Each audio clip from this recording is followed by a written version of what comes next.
हाँ जी, नमस्कार, स्वागत और अभिनंदन आप सभी का। आज जिस पेपर के बारे में हम चर्चा करेंगे वो है आपके खाद्य सुरक्षा अधिकारी FSO 2019 के अंदर जो पेपर हुआ उसके बारे में। आइए चर्चा करते हैं इस पेपर के अंदर जीके से संबंधित कौन-कौन से क्वेश्चन पूछे गए थे, देखिएगा। चलिए देखिए, क्वेश्चन नंबर है आपके सामने फर्स्ट, ये लीजिए। क्या पूछा जा रहा है? पूछा जा रहा है आपके सामने कि दुर्गीकरण के पूरा अवशेष किस ताम्रपाषाण युगीन पूरा स्थल से प्राप्त हुए हैं। अक्सर आप पढ़ते हैं कि राज्य में सर्वप्रथम दुर्ग या किले के जो साक्ष्य हैं वो हमें मिले हैं कहाँ से? कालीबंगा से। कालीबंगा स्थल तो आप सब जानते हैं, हनुमानगढ़ जिले के अंदर घग्गर नदी के किनारे दक्षिण पश्चिमी दिशा के अंदर स्थित है। ठीक है, कालीबंगा। ये जो कालीबंगा स्थल है ये कांस्य युगीन सभ्यता है। कौन सी है ये? कांस्य युगीन सभ्यता। लेकिन यहां देखिए प्रश्न में क्या पूछा जा रहा है कि दुर्ग के जो पूरा अवशेष मिले हैं वो किस ताम्रपाषाण युगीन स्थल से मिले हैं। तो याद रखिएगा इसका आंसर हो जाएगा आपके सामने, वो है बालाथल। ये जो बालाथल स्थल है ये कहां पर है? तो याद रखिएगा उदयपुर के अंदर। और ये जो बालाथल है ये आहड़ सभ्यता का क्या है? केंद्र।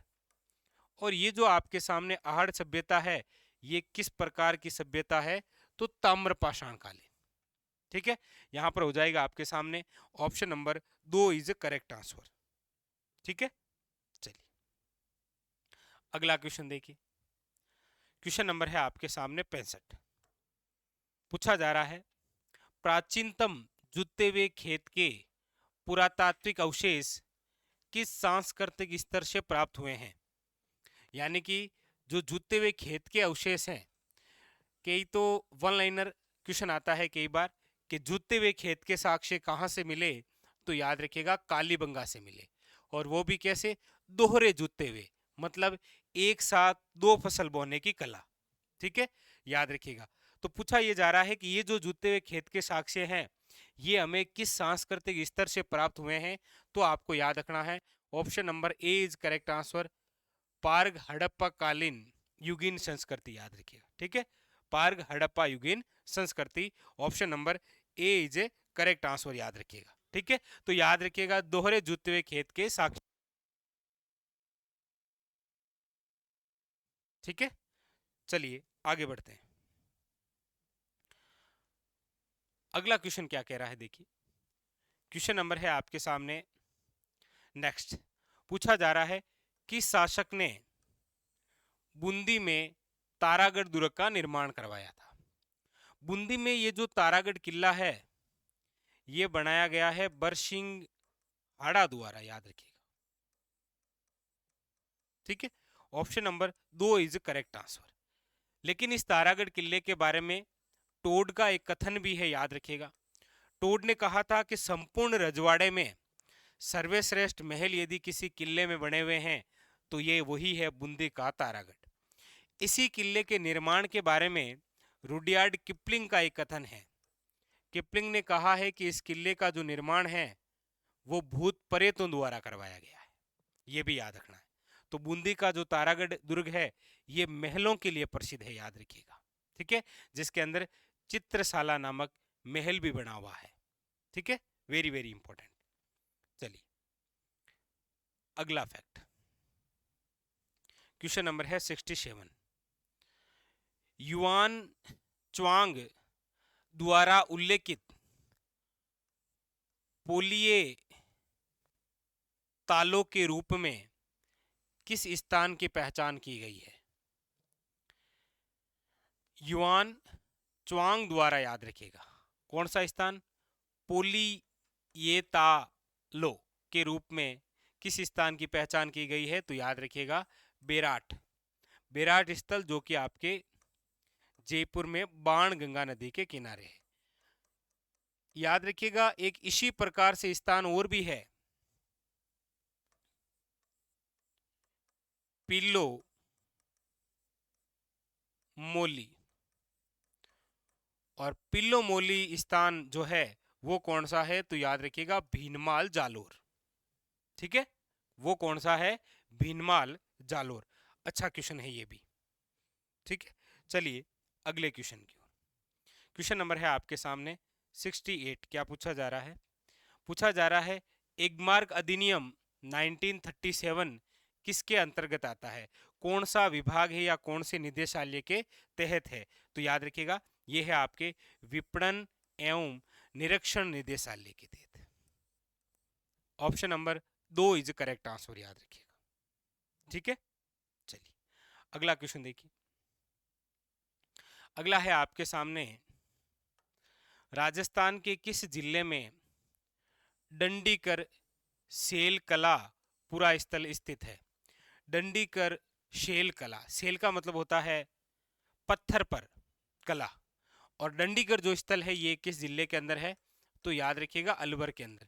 जैसे आपको पता हो तो राजस्थान में सर्वप्रथम ब्रड राइडर रॉक पेंटिंग के साक्ष्य कहाँ से मिले, तो याद रखिएगा गरदड़ा, यानी कि चट्टान पर उड़ते हुए पक्षी के चित्रण वो मिले हैं गरदड़ा।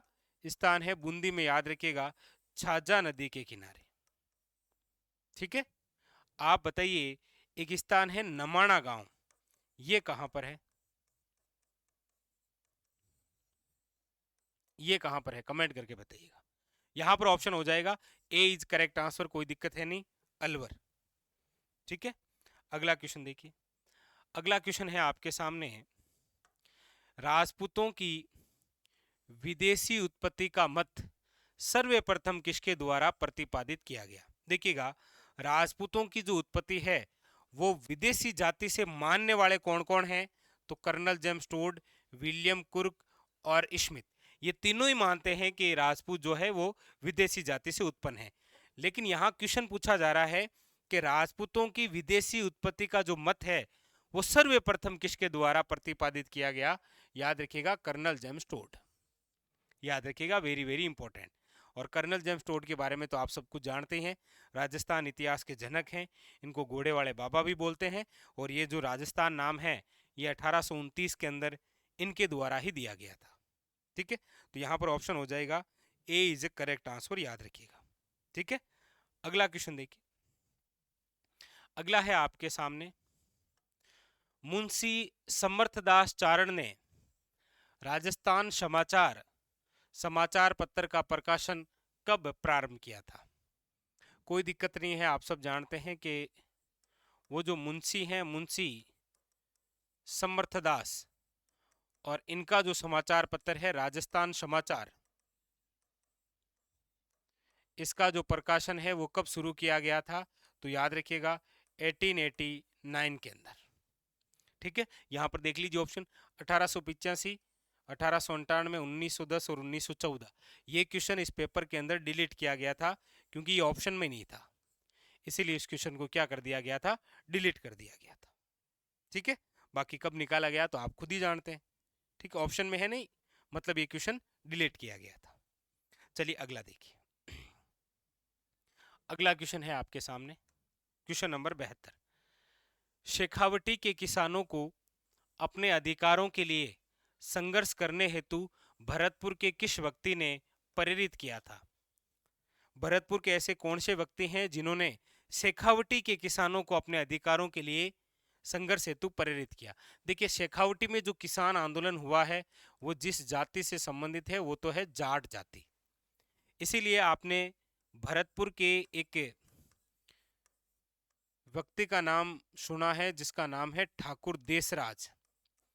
ठाकुर देसराज ने, आपको पता हो तो 1931 के अंदर क्षेत्रीय जाट महासभा का गठन किया था, क्षेत्रीय जाट महासभा का गठन किया, जिसका अधिवेशन सिक्कर के अंदर रखा गया था 1933 में पलथाना में।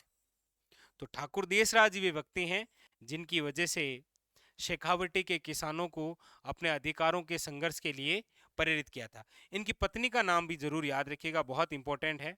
इनकी पत्नी का नाम है उत्तमा देवी। नाम आपने सुना होगा कि सिक्कर के अंदर एक स्थान है कटरातल, 25 अप्रैल 1934 के अंदर कटरातल सम्मेलन हुआ था किशोरी देवी के नेतृत्व में। वहां पर वक्ता के रूप में कार्य किया था किसने? उत्तमा देवी ने। तो यहां पर जो ऑप्शन हो जाएगा वो हो जाएगा ए इज करेक्ट आंसर, याद रखिएगा, ठाकुर देशराज। ठीक है, अगला देखिए, अगला क्वेश्चन क्या कह रहा है। अगला आपके सामने है, पूछा जा रहा है जगत सिंह काव्य के रचयिता कौन थे? जगत सिंह काव्य, रण छोड़ भट तेलंग, आप सब जानते हैं कि इन्होंने तो राज प्रशस्ति लिखी थी। जगत सिंह नहीं, पंडित जीवाधर नहीं। Option number 4 is correct answer है, याद रखिएगा, रघुनाथ। कौन है? Option number 4 is correct answer, Raghunath. अगला देखिए, क्वेश्चन है आपके सामने 74। ठीक है, क्वेश्चन है आपके सामने 74। 74 नंबर क्या कह रहा है, देखिएगा। पूछा जा रहा है एक ही आंदोलन, आप सब जानते हैं 1921 के अंदर ये एक ही आंदोलन शुरू हुआ था। कहाँ से? तो झाड़ोल ठिकाने के मातरकुंडिया से। इस आंदोलन को चलाने वाले व्यक्ति कौन थे? तो वो भी आपको पता है, मोतीलाल तेजावत। ये वही आंदोलन है जिसके अंदर 21 सूत्री मांग पत्र, जिसे हम पढ़ते हैं मेवाड़ की पुकार। कौन सा? 21 सूत्री मांग पत्र, मेवाड़ पुकार। पूछा जा रहा है कि इसका प्रमुख उद्देश्य क्या था? तो याद रखिएगा, किसानों को भारी लगान और अन्यायपूर्ण बेगारी से मुक्त करवाना। Option number 2 is correct answer, याद रखिएगा।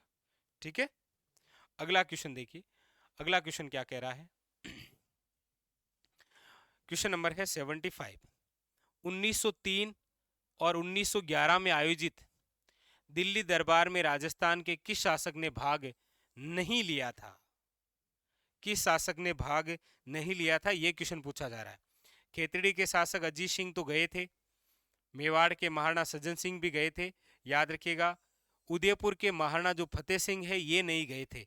ये जब जाने वाले थे तब आपको पता होगा, हमारे एक क्रांतिकारी और एक कवि भी, जिनका नाम है केसरी सिंह बारट। केसरी सिंह बारट ने मेवाड़ के महाराणा फतेह सिंह को 1903 में दिल्ली दरबार में जाने से रोकने के लिए 13 सोरटे लिखकर भेजे थे, जिन्हें इतिहास में कहा गया था चेतावनीरा चुंगटिया। याद रखिएगा, option number 3 is correct answer. ये नहीं गए थे। बहुत अच्छा और बड़ा यूनिक सा क्वेश्चन है ये। ठीक है, हर बार ये पूछा जाता है किसको रोका गया था, इस बार पूछा कौन नहीं गया था। अगला देखिए, अगला है आपके सामने, चूरू में सर्वे हितकारिणी सभा की स्थापना कब व किसने की गई थी? ये आप जब बीकानेर प्रजामंडल पढ़ते हैं ना तब पढ़ते हैं कि बीकानेर प्रजामंडल के तहत सर्वप्रथम जन जागृति लाने का जो कार्य किया था वो सर्वे हितकारिणी सभा द्वारा किया गया था, क्योंकि इसी के माध्यम से चूरू के अंदर कबीर पाठशाला और याद रखिएगा पुत्री पाठशाला की स्थापना की गई थी। ठीक है, और इसकी स्थापना कब हुई? तो याद रखिएगा 1907 के अंदर स्वामी गोपाल दास।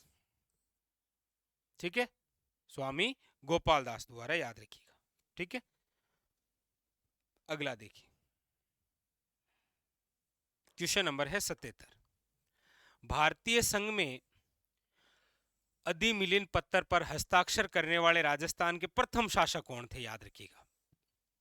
तो प्रथम शासक जो थे वो बीकानेर के, याद रखिएगा, शार्दुल सिंह थे। Option number 3 is correct answer. Bharat में विलेय पत्र पर हस्ताक्षर करने वाले प्रथम शासक कौन थे? तो याद रखिएगा, बीकानेर के शार्दुल सिंह। ठीक है, अगला देखिए, अगला है आपके सामने क्वेश्चन नंबर 78। गोविंद गुरु के विषय में निम्न में से कौन सा कथन असत्य है? गोविंद गुरु बंजारा जाति के थे, आप कहेंगे बिल्कुल सर सही है। गोविंद गुरु का जो जन्म है वो 1858 में डूंगरपुर के पालपट्टा में हुआ।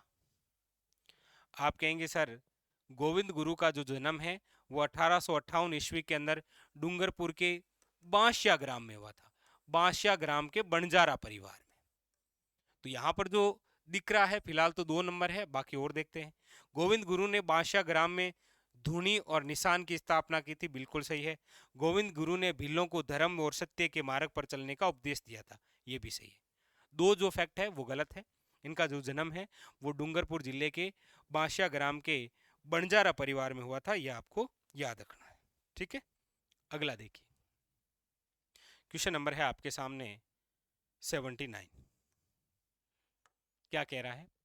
पूछा जा रहा है रुकनुद्दीन, साहेदीन, रशीद और कासिम किस चित्रकला शैली से संबंधित है? चारों ही नाम आपको मुस्लिम नाम लग रहे हैं, और आप सब जानते हैं कि हमारे राजस्थान की एकमात्र ऐसी शैली जिसके अंदर सर्वाधिक जो चित्रकार हैं वो मुस्लिम हैं, और वो कौन सी है? याद रखिएगा, बीकानेर शैली।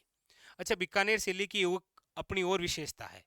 बीकानेर शैली वे शैली है जिसके चित्रकार पेंटिंग बनाने के बाद में स्वयं का, अपने पिता का और तिथि अंकित किया करते थे। जैसे कोई पेंटिंग बने यहाँ पर, फिर यहाँ पर लिखा करते थे पेंटर घनश्याम, ठीक है, और अपने पिता का और मोबाइल नंबर। ठीक है, इस प्रकार से अभी लिखते हैं ना, ऐसे हम देखते हैं घरों में अक्सर ऐसे मोबाइल नंबर लिख रखे होते हैं। पहले क्या करते थे? स्वयं का, अपने पिता का और तिथि अंकित किया करते थे। ठीक है, अगला देखिएगा, क्वेश्चन नंबर है 80। क्या पूछ रहा है? पूछा जा रहा है त्रिकुटाकृति का 99 बुर्जों वाला दुर्ग कहां पर है? अब आप सब जानते हैं कि राजस्थान में सर्वाधिक बुर्जों वाला और त्रिकुटाकृति यानी कि त्रिकुटी पहाड़ी पर कौन सा है? तो आप कहेंगे सर वो है जैसलमेर सोनार किला। Option number A is correct answer, याद रखिएगा। ठीक है, चलिए, क्वेश्चन नंबर है आपके सामने 81। क्या पूछा जा रहा है? पूछा जा रहा है कछावा राजवंश की प्रथम राजधानी कहाँ थी? आप सब जानते हैं कि कछावा जो राजवंश है इसकी टोटल 4 राजधानियां थी। कौन कौन सी? देखो, सबसे पहले बनी थी दौसा, दौसा के बाद में बनी थी झमुआ रामगढ़, झमुआ रामगढ़ के बाद में बनी थी आमेर, और आमेर के बाद में बनी थी, याद रखिएगा, जयपुर। वेरी वेरी, दौसा और झमुआ रामगढ़ 1137 में बनी थी, आमेर 1207 में बनी थी, जयपुर बनी थी 1727 में। याद रखिएगा, ये क्वेश्चन पूछा गया है कि कछावा वंश की सर्वाधिक समय तक रहने वाली राजधानी कौन सी है? आमेर। कितने वर्षों तक रही? तो ये आप आइडिया निकाल सकते हैं। ठीक है, याद रखिएगा। चलिए, अगले क्वेश्चन, अगला क्वेश्चन है आपके सामने, स्वतंत्रता प्राप्ति के समय राजस्थान में क्षेत्रफल की दृष्टि से सबसे बड़ी रियासत कौन सी है? देखिएगा, सबसे प्राचीन रियासत पूछे तो मेवाड़ है, सबसे नवीन पूछे तो झालावाड़ है, क्षेत्रफल के आधार पर सबसे बड़ी पूछे तो फिर याद रखिएगा मारवाड़ है, क्षेत्रफल के आधार पर सबसे छोटी पूछे तो शाहपुरा है। ठीक है, और जनसंख्या की दृष्टि से सबसे बड़ी पूछे तो जयपुर है, और जनसंख्या की दृष्टि से छोटी पूछे तो वो शाहपुरा है। ठीक है, याद रखिएगा। चलिए, अगला क्वेश्चन लीजिए, स्वामी दयानंद सरस्वती द्वारा किस वर्ष में उदयपुर में एक सामाजिक संस्था परोपकारिणी सभा का गठन किया गया था? स्वामी दयानंद सरस्वती द्वारा 1875 के अंदर, तो याद रखिएगा, मुंबई के गिरगांव में आर्य समाज की स्थापना की गई थी, और 1883 के अंदर किसकी स्थापना हुई थी? याद रखिएगा, परोपकारिणी सभा की। किसकी हुई थी? परोपकारिणी सभा की। ठीक है, अगला देखिए, किस लोक देवता की पत्नी सती नहीं हुई थी? बताइए, किस लोक देवता की पत्नी सती नहीं हुई थी? देखिएगा, पाबू जी की जो पत्नी है वो सती हुई थी, आप सब जानते ही हैं। ठीक है, देवल चारने की गायें बचाने गए थे। तेजा जी की पत्नी है वो भी सती हुई थी, लाचा गुजरी की गायों की रक्षा की थी। गोगा जी की जो पत्नी है वो भी सती हुई थी। तो फिर बचे कौन ऑप्शन में? A, Harbu ji. Option number A is correct answer, याद रखिएगा। ठीक है, चलिए, अगला देखते हैं क्वेश्चन। क्वेश्चन नंबर है आपके सामने 85। क्या कह रहा है? देखिए, पूछा जा रहा है आपको चित्तौड़ का कुंभ स्वामी मंदिर किस देवता को समर्पित है? कई बार तो यह पूछा जाता है कि कुंभ स्वामी मंदिर किस किले में है? याद रखिएगा, चित्तौड़गढ़ के अंदर। किस किले में है? चित्तौड़गढ़ के अंदर। यहां पूछा जा रहा है कि किस देवता को समर्पित है। देखिएगा, ये निर्माण किसने करवाया था? सिंपल सी बात है, कुंभा ने। कुंभा के आराध्य देव कौन है? आप कहेंगे सर कुंभा के जो आराध्य देव हैं वो है भगवान विष्णु। तो कुंभा ने जो भी बनाया है वो किसे समर्पित किया है? भगवान विष्णु को याद रखिएगा। ठीक है, चाहे वो विजय स्तंभ भी क्यों ना हो, वो भी भगवान विष्णु को ही समर्पित है। ठीक है, चलिए तो ये थे आज के हमारे क्वेश्चन, जिसके अंदर हमने ये क्वेश्चन सोल्व किए। कल फिर मिलेंगे इसी प्रकार के एक और पेपर के साथ। तब तक के लिए धन्यवाद।